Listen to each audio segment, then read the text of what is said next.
अस्सलाम वालेकुम वरहमतुल्लाहि वबरकातुहू। तो आप सब सामाइन कैसे हैं? इंशाल्लाह खैरियत और आफियत से होंगे। मैं भी अल्हम्दुलिल्लाह ठीक हूँ। आज आपके सामने बुखारी शरीफ की बहुत प्यारी सी हदीस लेकर के आई हूँ। इस हदीस को बड़े गौर फिक्र से सुनिएगा, समझिएगा और इस पर बहुत ज़्यादा गौर करिएगा और अपने आप में भी अपने आप को टटोलिएगा इंशाल्लाह।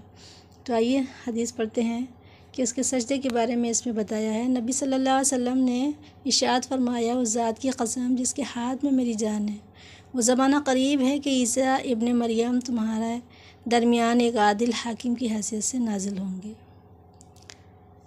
तो उस वक्त माल की इतनी कसरत हो जाएगी कि कोई उसे लेने वाला नहीं मिलेगा। उस वक्त का एक सजदा दुनिया और जो कुछ उसमें है उससे बेहतर होगा।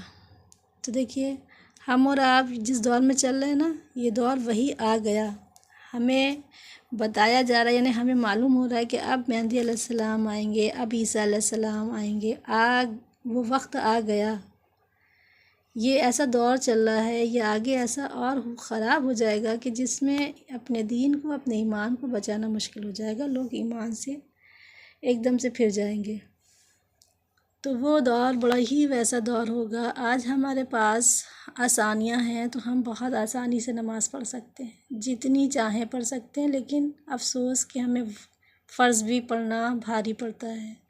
हम औरतों का ये हाल है कि हम कहीं जाते हैं तो शर्म के मारे नहीं पढ़ते हैं। अरे वो क्या कहेगी, वो बहुत नमाजी कह देगी। अरे हमें सजदा जो अल्लाह ने हुक्म कर दिया, आओ मेरे तरफ सजदा करो, है ना।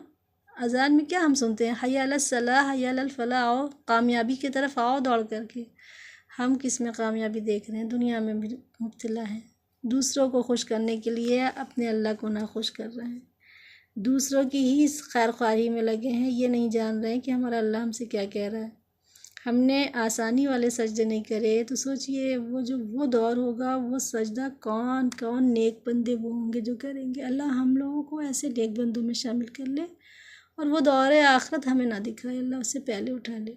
लेकिन अल्लाह ताला से ये दिल से दुआ है कि अल्लाह ईमान पर ज़िंदगी दीजिएगा और ईमान पर ही ख़ात्मा करिएगा, ईमान से ना फिरने दीजिएगा। अल्लाह मजबूती रखिएगा, अल्लाह ताला पुख्ता ईमान वाला बनाइएगा।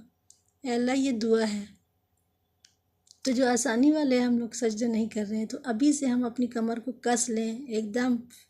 सजदा कोई भी नमाज नहीं जाना है, किसी भी हाल में नहीं जाना है। किसी फंक्शन में जा रहे हैं, किसी पार्टी में, कहीं पर भी जा रहे हैं, आपकी नमाज नहीं छूटनी है इंशाल्लाह। नमाज को मेकअप की वजह से, नमाज को कपड़ों की वजह से, नमाज को किसी इंसान की खुशी की वजह से नहीं छोड़ना है। हमें पढ़नी है। इंसान क्या कह रहा है क्या नहीं कह रहा है हमें नहीं पता, हमारा अल्लाह ने हुक्म किया, बस हमने शुरू कर दिया। तो इंशाल्लाह नमाज की खूब कायदे से पक्की नमाज कर लीजिए और सजदों को बड़े इत्मीनान से अदा करिए। तो इसे आगे आप शेयर करिएगा। अस्सलाम वालेकुम।